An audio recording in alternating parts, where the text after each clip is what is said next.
Namaskar friends. I am so delighted you have joined this course on developing soft skills and leadership through Indian knowledge system.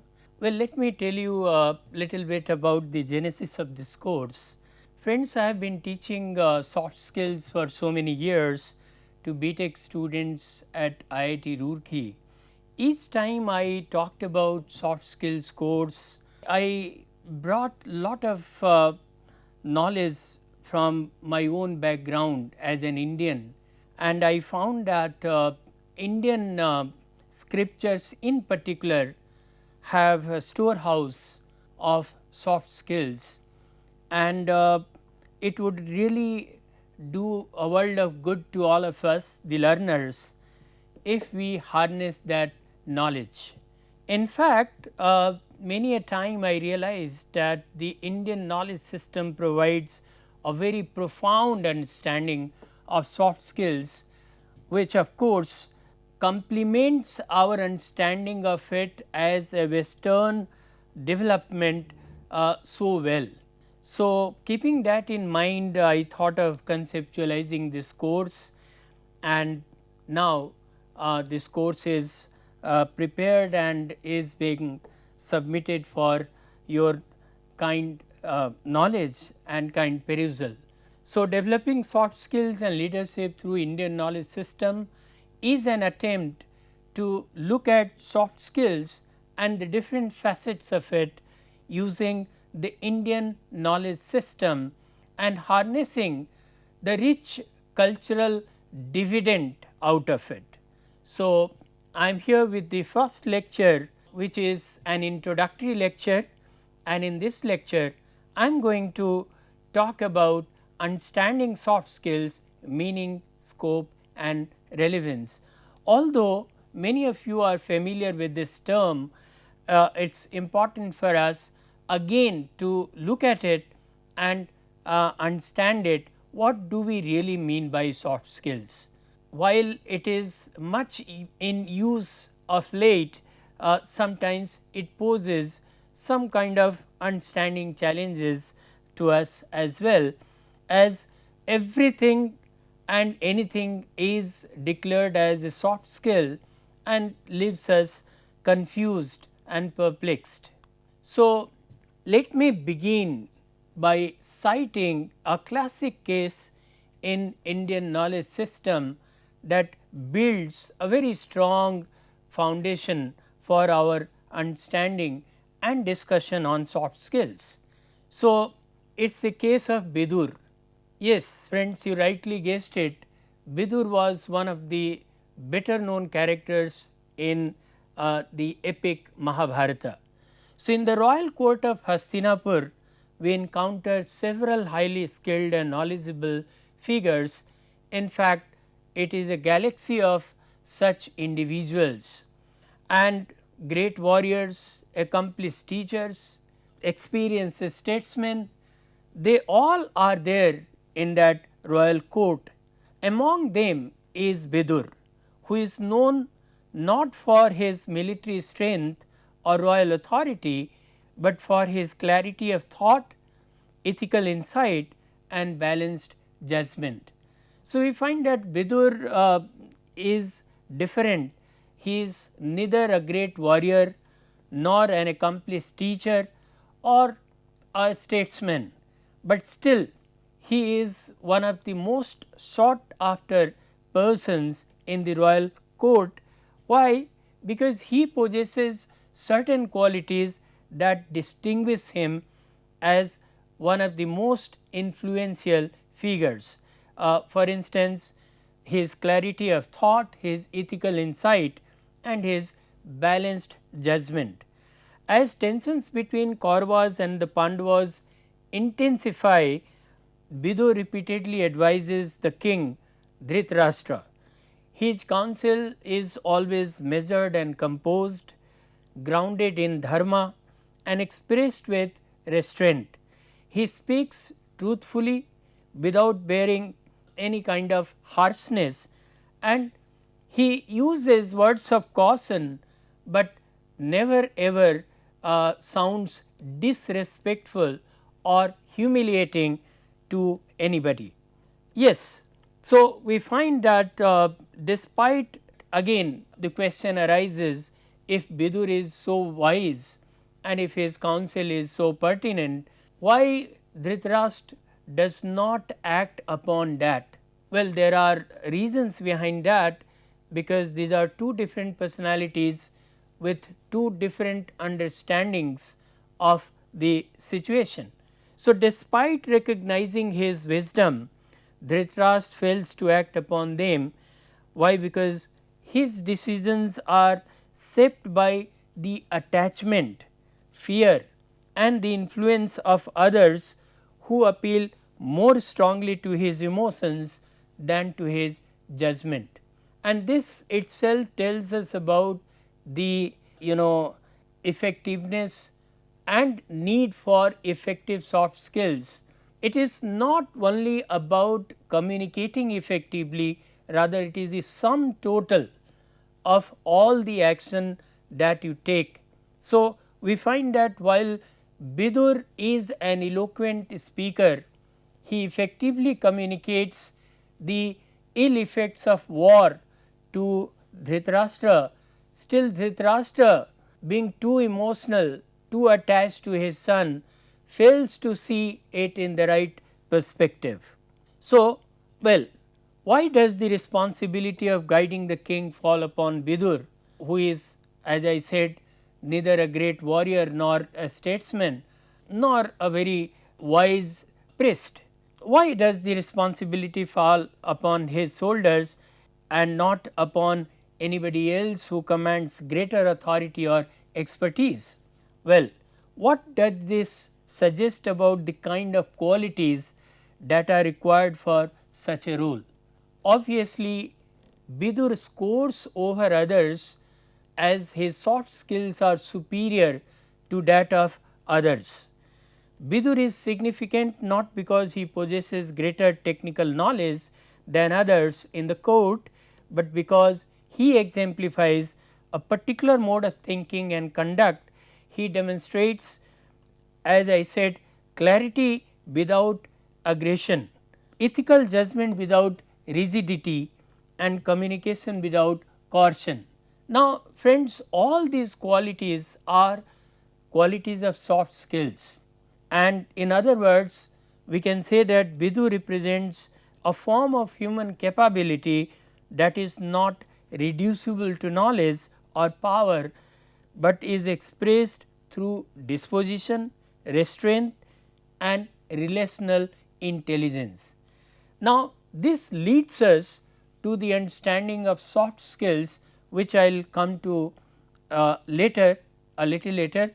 As we continue this discussion, why does Vidura's advice, although correct and thoughtful, fail to alter the course of events? Well, the question is very pertinent. We can always say, if soft skills are so important, so effective, then they can certainly control any kind of catastrophe, but then this does not happen in this case. What this episode reveals, howsoever, is the significance of another dimension of human capability. So, effectively communicating something is not the only thing on which the outcome depends. One that governs how knowledge is expressed, how judgment is exercised and how relationships are navigated. So, Vidur looks at the war as futile, as devastating, and tries to make Dhritarashtra see the futility of such an exercise, but then Dhritarashtra on the other hand is not able to see that. Why? Because he lacks that kind of insight, that kind of wisdom, that kind of objective way of looking at reality.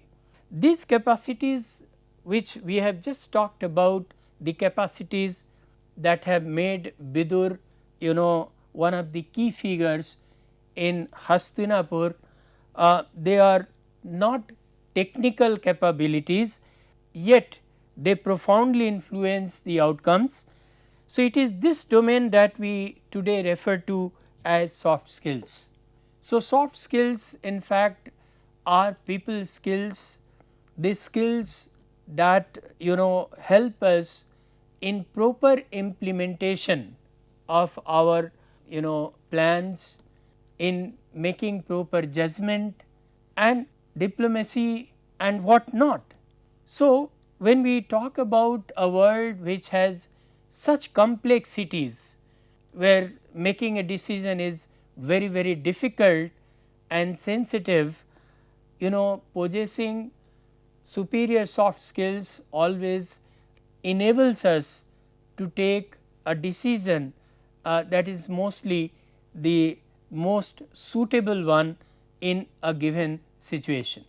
So, when we talk about soft skills, as I said friends, this is a much discussed topic nowadays. Everybody talks about honing his or her soft skills, because they believe that without soft skills they cannot survive in the professional world. Well, so it is important for us to ponder over this term soft skills. We may understand them as broad set of non-technical interpersonal and intrapersonal abilities that enable us to navigate different aspects of life effectively. So, we are not talking about technical skills. One can be a good doctor, one can be a good engineer, one can be a good technician, but that alone, the technical knowledge alone will not guarantee their success in their respective domains, because ultimately they have to navigate with real people, with real life challenges, and these challenges may not always be solved with technical expertise. So, unlike technical skills which are specific to a discipline and can be easily measured, soft skills are behavioral, relational and deeply contextual. So, it is not a kind of one shoe fits all, it is contextual. So, what can be true in one context may be untrue in another, what may be effective in one context may be ineffective in another. So, there are so many dimensions to it, and we learn from each mistake that we make, and through contextualizing our knowledge and our understanding of behavioral aspect of our life, we really understand how to navigate. So, when we talk about soft skills, we talk about the ability to communicate clearly, listen attentively, regulate our emotions, adapt to changing circumstances, work collaboratively and make responsible decisions. And all these are key to our professional success, dear friends. If the communication is not proper, then whatever is communicated is not really communicated, and so what ought to be done remains undone. So, ultimately the outcome is 0, and that is why clear communication is very important. Again, if we are inattentive in listening to others, we might be missing the important details, and as a result whatever is expected of us by way of action may not be accomplished the way it should be.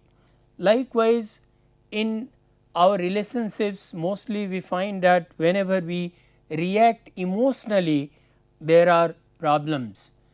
So, they call for better restraint, better control over emotions, the better emotional intelligence, not only regulating our own emotions, but also understanding the emotions of others, so that we do not end hurting somebody's sentiments while communicating with them. So, and again in a changing world, who will survive?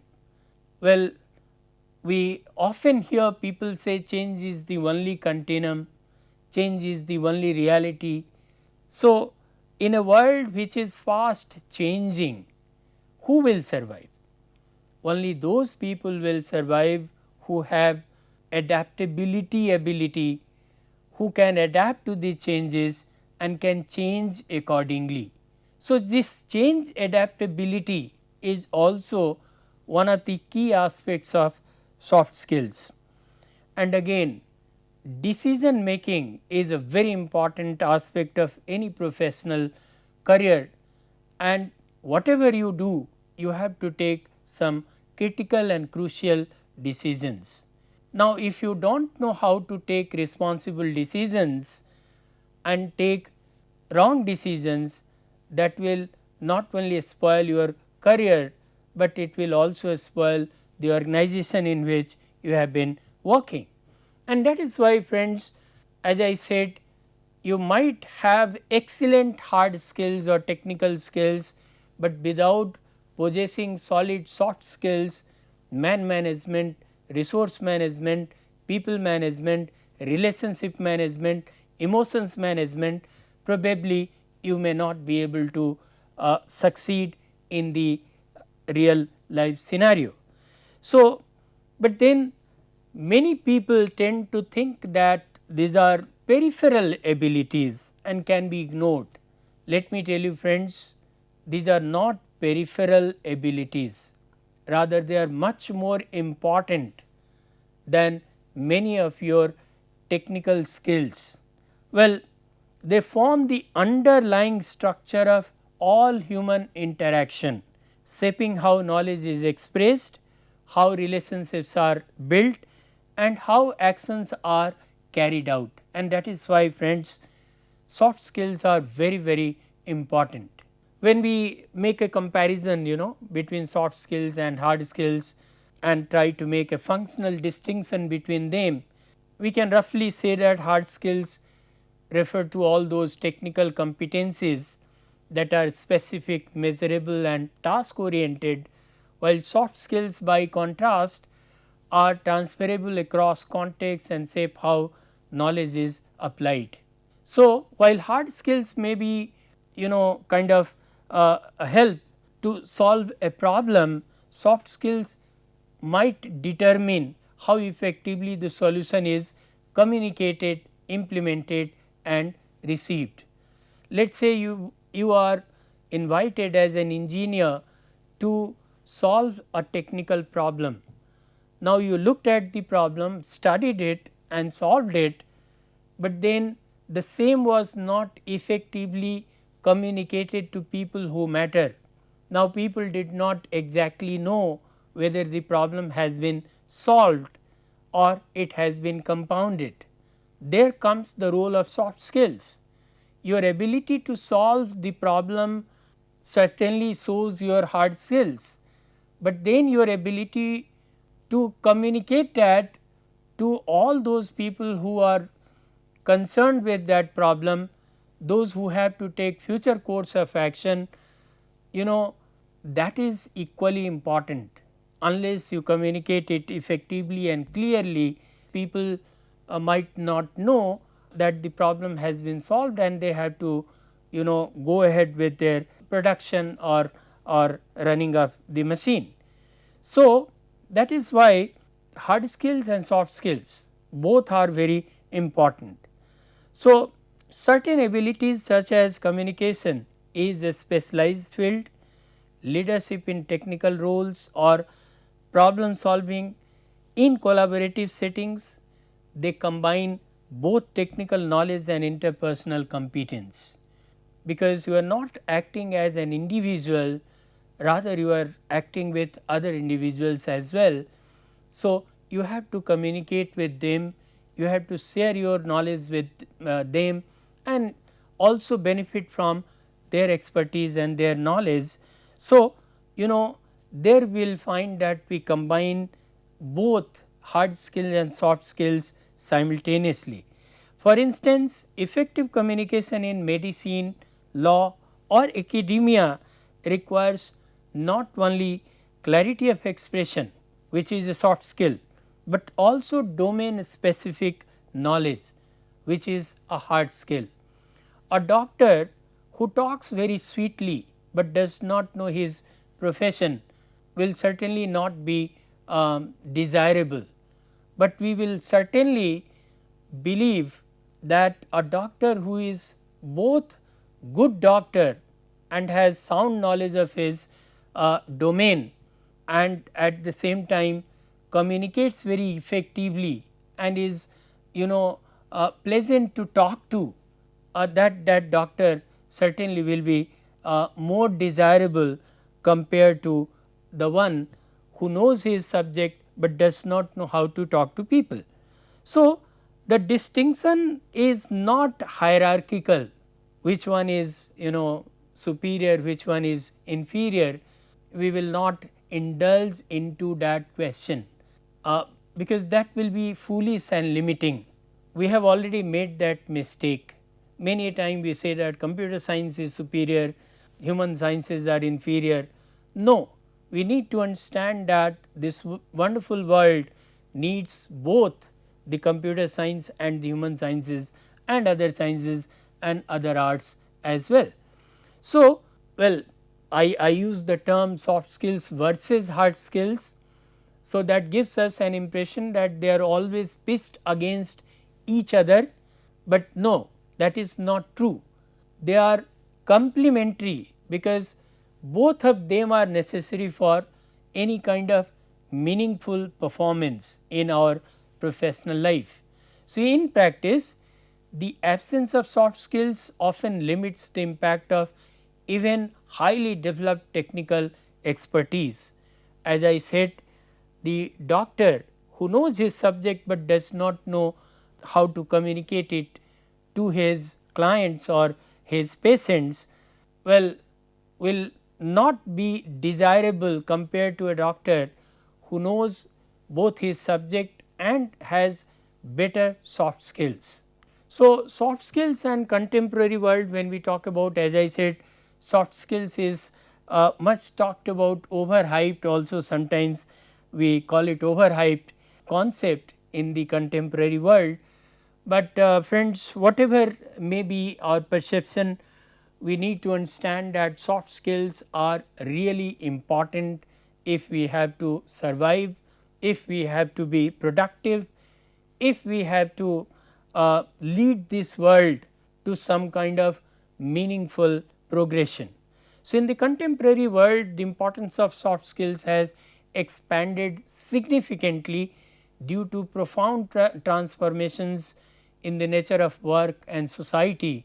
Well, friends, earlier the work spaces were limited to some places, and we had to communicate with people from that particular region, and these were all our own people, they knew our language, they were from the same culture.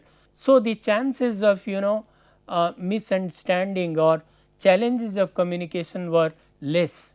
But now we find that the world has expanded so much, the businesses have gone global, and we have to work with people from not only different cultures, but different parts of the world. And that is why, communicating with them, making decisions with them, collaborating with them, they all require us to be soft skill ready, and that is why the soft skills have become also important in our contemporary world. World Economic Forum consistently emphasizes that as economies become more knowledge driven and technologically advanced, the demand for unique human capabilities is increasing.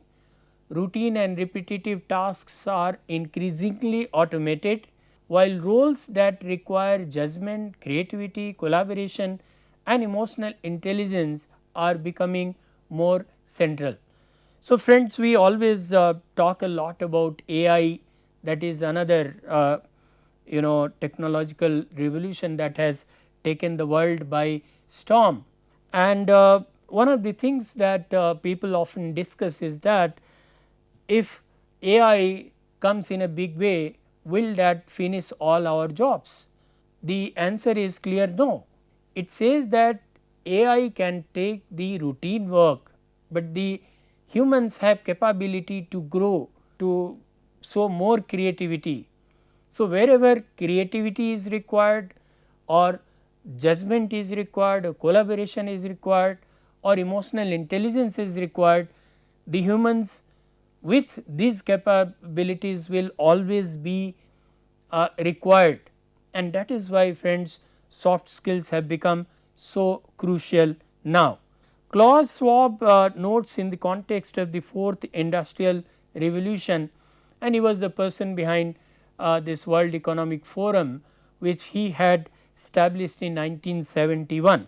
So, he observes we are moving from a world in which value is created by physical labor and capital to one in which it is created by knowledge, creativity and human interaction. So, all our economic activities, the progress activities, they have all changed from manual physical labor to a society which is more knowledge driven, creativity driven and based on human interactions. When we talk about soft skills and the workplace, they obviously no workplace will be possible without soft skills. In contemporary professional world, in professional environment, soft skills are not supplementary. I always talk about that they are not supplementary, but constitutive of effective practice. They are an integral part of our life. They mediate the translation of knowledge into action, shaping how expertise is interpreted, negotiated and applied. As the Arthashastra suggests, all of us know about Kautilya's Arthashastra, the storehouse of practical wisdom. It says that effective action depends on yukti. What is yukti? That is practical reasoning and situational discernment, not mere knowledge. Even if you are knowledgeable, but lack in behavioral knowledge or practical knowledge or practical wisdom, you will fail miserably. Teamwork involves more than coordination. It is not about just finding the right coordination between individuals, it also entails managing differences in hierarchy, perspective and interest. So, the Arthashastra repeatedly stresses counsel as a collective deliberative process, highlighting that judgment emerges through calibrated interaction rather than isolated expertise. So, right since the beginning in our system it is believed that the best decisions are taken not by individuals, but by deliberations between different members of a group or a group of people. So, going by that, leadership is not merely positional authority as many people sometimes mistakenly presume, but it is a relational and ethical capacity. It requires attentiveness, restraint and the ability to align individual action with collective stability. So, what may be understood as governance through discernment rather than dominance. So, in our system it is believed that a leader does not necessarily have to be authoritative, rather a leader has to be such that who can take decisions that are in favor of everybody, that are for collective good, and rather than imposing his own whimsical thoughts and fancies. When we talk about soft skills, social life and self formation, now this is yet another domain that needs some kind of elaboration. Emotional regulation and composure are treated not as optional traits, but as conditions for meaningful engagement. Friends, if you are not emotionally regulated, if you are not composed, there are chances that the decisions that you take or the actions that you make, they will all be going astray. So, like in the Buddhist scripture Dhammapada, it is observed Mano Pungama Dhamma, that means the mind precedes all actions, suggesting that the quality of action depends on the discipline of mind. So, if your mind is not disciplined, probably the actions that you take will also not be disciplined actions. Self awareness, knowing oneself, it enables individuals to recognize the limits of their own standpoint. Well, Kabir Das ji says, "बुरा जो देखन मैं चला, बुरा न मिल्या कोई, जो दिल ढूंढा अपना, मुझसा बुरा न कोई." So, he realized that he has his limitations. So, self awareness makes us aware of our limitations or the limits of our own standpoint, and it teaches us the virtue of interaction, which is dialogic rather than reactive. So, we understand that entering into dialogue with others will certainly refine our thought, will expand our mental horizon, and ultimately the decisions that we will take will be better than the decisions that we take as individuals. This aligns with the broader emphasis of IKS, that is Indian knowledge system, on Atma Vichara, that is self reflection. Now, it is believed that self reflection is foundational to right conduct, and this is a very valid soft skill. Fine. Interpersonal sensitivity, well, the lack of sensitivity results in lot of problems in human relationships. If you are not sensitive, you will hurt other sentiments, you will say things that will hurt others. As a result, the relationships will be spoiled, and as a result, all other activities will also be adversely affected. That is why you are required to maintain what is called interpersonal sensitivity. Again, attentiveness to tone, silence and context reflect the cultivation of viveka, that is viveka, discernment, the ability to perceive appropriately within changing situations. You might have heard people appreciating somebody, that particular individual is so viveksheel. Viveksheel, the person is sensitive to others and takes informed, balanced decisions. His dispositions are balanced and measured and do not show any kind of emotional imbalance. So, from this perspective, friends, social skills are not external techniques, but outcomes of sustained self cultivation, which we call abhyasa, abhyas, karat karat abhyas te jadmat hot sujan. So, through sustained self cultivation or abhyas, we can really refine our sensibility. So, shaping how individuals perceive, evaluate and act within the world. Soft skills beyond productivity and efficiency, we may be committing a mistake if we straight away try to find linkages between soft skills and productivity and efficiency, which we have a tendency to do, because we are living in a world of instant gratification and we believe that anything that gives instant result is welcome. But let me tell you one thing, friends, soft skills are practiced continually.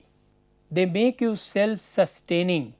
Maybe their immediate effect on your productivity and efficiency may be negligible, but in the long run they will really enhance all your abilities, including productivity and efficiency.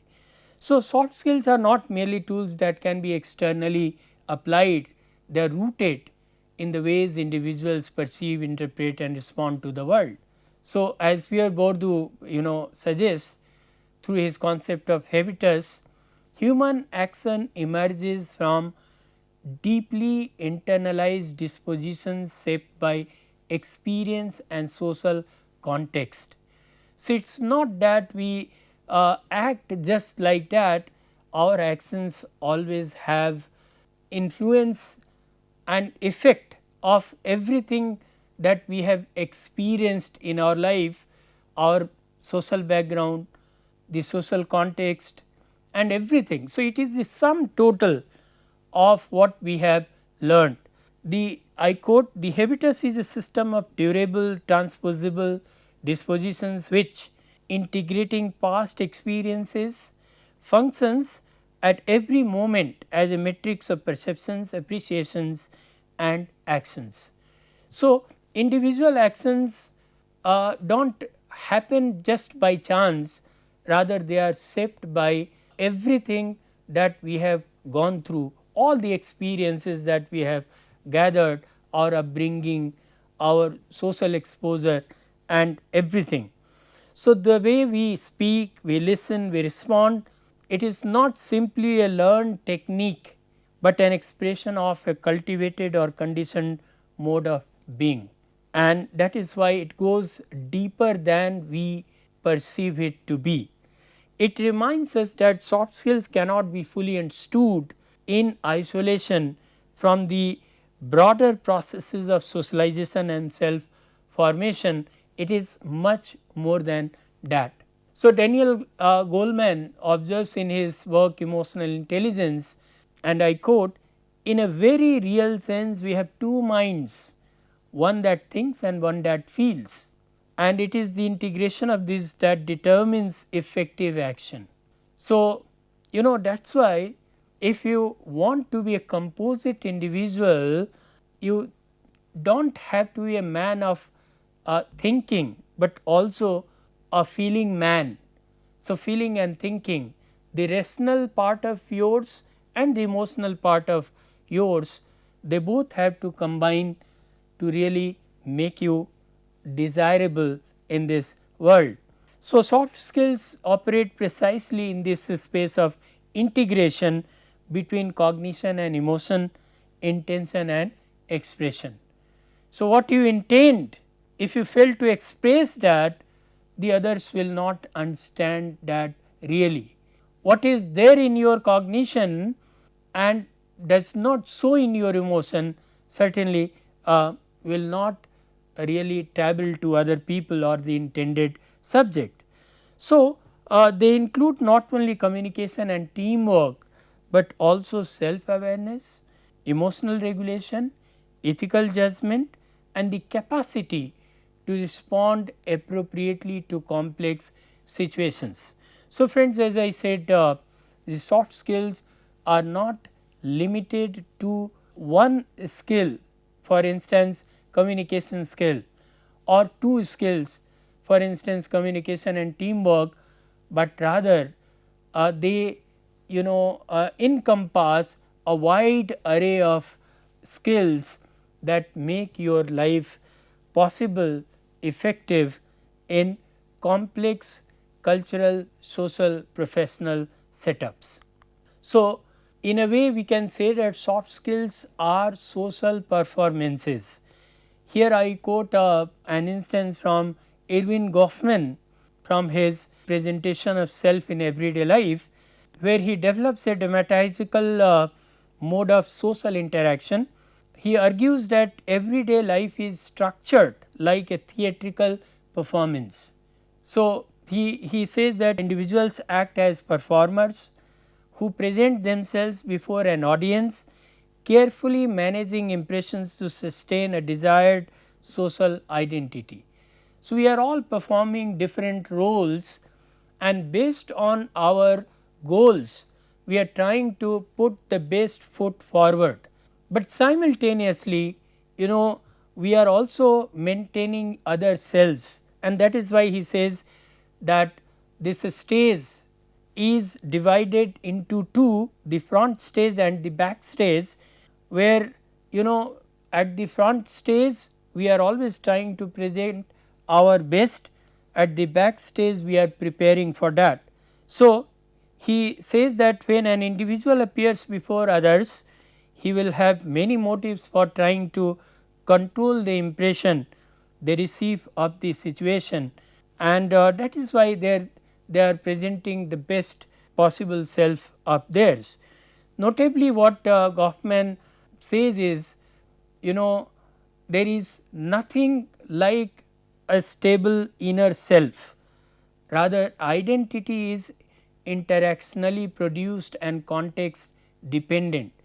So, what we try to be, what we try to show in a particular situation may not be the only self that we will possess, rather we will have other selves as well, but then based on the context we will show that part of our personality or identity. Ethical self fashioning in Niti Satak of Bhartrihari, let me again come to Indian knowledge system, how it relates to soft skills.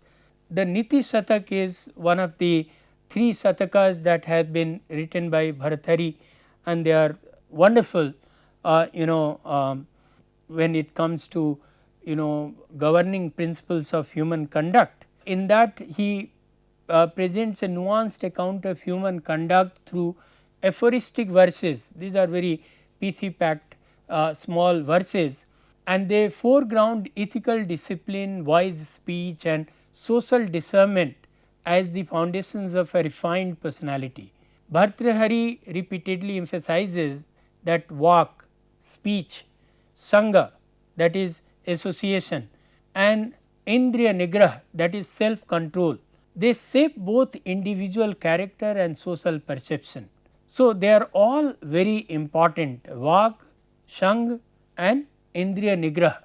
A central concern of the text is vak, speech, as a marker of refinement and social legitimacy. And he says, vak saundarya hi sarvasya bhushanam, the beauty of his speech is the true ornament of a person. Friends, how do we distinguish between a refined cultured person and a boorish person? It is based on their use of language or speech. The moment we hear somebody, we say he seems to be a gentleman, an educated person, as his language suggests. The text also stresses self regulation and emotional control, identifying arrogance, anger and harsh speech as signs of the unrefined person. Well friends, in the professional world you will be undesirable if you are arrogant, if you show anger, if your speech is harsh. You are supposed to be refined, respectful. So, even Bhartrihari also identifies that when he says murkhasya pancha chinnhani garvo durvachanam tatha, means there are 5 marks of a fool: arrogance, harsh speech, anger, etc. So, Niti Satak articulates a model of the self that is not merely performative, but rooted in inner cultivation, that is called samskara, samskar, discernment, that is vivek, and self mastery, that is indriya nigrah. Well friends, so when we take instances from Indian knowledge system, we find that it goes deeper than the surface reality of soft skills. So, communication for us is not simply talking to somebody, it is vak saundaryam hi sarvasya bhushanam, that kind of concept is there. That means the true beauty can be shown through your speech, and it will be your true bhushan, that is ornament. If you speak well, if you are refined, well, you will always be praised by others. On the other hand, murkhasya pancha chinnhani garvo durvachanam tatha, that means you will be a fool if you are governed by arrogance, anger, and your speech is not harsh. If you lack in sanskara, if you lack in viveka, if you lack in indriya nigrah, that is self mastery or self control. So, when we talk about Indian knowledge system framework of soft skills, Indian knowledge system treats these soft skills capacities not just as auxiliary competencies, but as integral to the function of the self. Like in the Bhagavad Gita, we find that the disciplined action is defined through the principle which says samatvam yog uchyate, that means equanimity is the basis of effective engagement, while also prescribing ethical communication as anudaveg karam vakyam, that means what kind of speech has to be there, a speech that does not cause udveg, anger, anguish in others. And that is why a similar thing has been repeated, what kind of communication, what kind of language has to be used, what has to be spoken, how has to be spoken. In the Taittiriya Upanishad it is said satyam bada dharmam chara, that means speak the truth, practice righteousness, explicitly linking knowledge with conduct. So, if we talk about the framework, I can talk about these frameworks in Indian knowledge system. One says Atma Sanyam, that is self mastery, in which it emphasizes the regulation of mind and emotion as the basis of effective action. Friends, the people who can regulate their emotions, well, keep control of their emotions, are the people who will perform in the public sphere or professional sphere. Then the second concept is Vak Suddhi, that is purity of speech. It highlights communication that is truthful, measured and non harmful. And the third framework is that of Samatva, that is equanimity. It reflects the capacity to remain balanced in the changing circumstances. Somebody who has patience, perseverance to negotiate even the most challenging situations. The fourth thing is dharma. It underscores the importance of ethical responsibility within relationships and social life. And the last is abhyasa, exercise or practice. It points to the role of sustained practice in shaping behavior and disposition.